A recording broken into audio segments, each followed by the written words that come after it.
संदर्भामध्ये जर काही जसं तुम्ही सांगताय मला मगाशी बसून की बाबा ते बोलतायत तर दिल्लीशी ते बोलत असतील त्यांनी बिलकुल त्या संदर्भामध्ये मला तर कल्पना आहे बोलत असतील तर ते मला माहित नाही. काँग्रेसकडून प्रवक्त्यांनी यापूर्वी मनसेची साथ सोडली तर तुम्ही उद्धव ठाकरे ते मी जरच्या प्रश्नावरती उत्तर देऊ शकत नाही. पण मी एवढं मात्र सांगू शकते आमची भूमिका आम्ही स्पष्ट केलेली आहे. आम्ही काही लोकांबरोबर जाऊ शकत नाही हे मी आज नाही सांगते. आज मी 2 महिन्यापासून कंटिन्यू सांगते. तुमच्या प्रवक्त्यांनी 10 मुद्दे सांगितले होते. विचारधारा तुमची आमची असेल किंवा भाजपाची आमची विचारधारा जमण्यासारखीच नाहीये.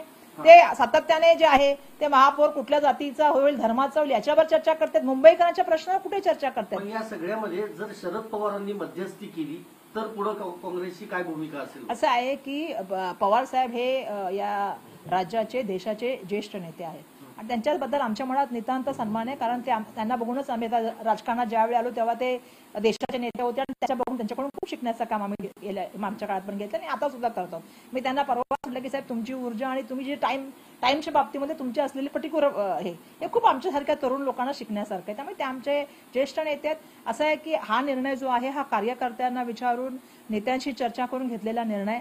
या संदर्भामध्ये आम्ही दिल्लीशी सुद्धा चर्चा केलेली आहे. त्यामुळे मला असं वाटतं की या संदर्भामध्ये काही निर्णय घ्यायचा असेल तर मला माहित नाही की त्यांची कोणाशी चर्चा चालू आहे. पण या संदर्भामध्ये आमची अगोदर चर्चा झालेली आमच्या नेत्यांची. सोबत हवे राष्ट्रवादी सोबत हवे ठाकरे बंधू नसले तरी आम्ही पवार साहेबां आमचे समविचारी पक्ष असल्यामुळे तुम्ही जर बघितलं तर 40 वर्षापासून आमची जी आहे ते शरद पवार साहेबांची अलायन्स आहे. ती आजची अलायन्स नाही ते खूप वर्षानुवर्षाची आमची अलायन्स आहे. आणि त्यामुळे मागील काळामध्ये सुद्धा आम्ही जेव्हा मुंबई महानगरपालिकेचं इलेक्शन लढत होतो किंवा आमदार आणि खासदारचं इलेक्शन लढत होतो त्यावेळी ते आमच्याबरोबर होते. मी मगाशी पण आधी पण सांगितलेलं आहे की आरपीआयचे घटक सुद्धा आमच्याबरोबर याला तयार आहे. त्यांना सुद्धा सातत्याने ते आमच्याबरोबर राहिलेले आहेत. या बिलकुल आम्हाला माहिती आहे की या देशाच्या आता आपण बघतोय की आमचे जननायक आदरणीय राहुल गांधीजी सातत्याने भाजपाशी त्या ठिकाणी लढण्याचं काम करतायत. देशामधल्या जे आपल्या सर्वांना माहिती आहे की ज्या परिस्थिती आहेत मग बेरोजगारी असेल महागाई असेल या विविध विषयावरती सातत्याने किंवा वोट चोरी हा विषय असेल याच्यावर सातत्याने बोलण्याचं काम करतात. आर्थिक परिस्थितीबद्दल देशाच्या सातत्याने बोलतात आणि फॉरेन पॉलिसीबद्दल सुद्धा त्या ठिकाणी बोलण्याचं काम ते सातत्याने करत असतात. आमची अपेक्षा हीच आहे. या ठिकाणी तुम्ही जेव्हा पवार साहेबांचा विषय काढलाय या संदर्भामधली माहिती माझ्याकडे तरी सध्या उपलब्ध नाही. मी पण या सगळ्या गोष्टी तुमच्या मीडियाच्या माध्यमातूनच ऐकत असते.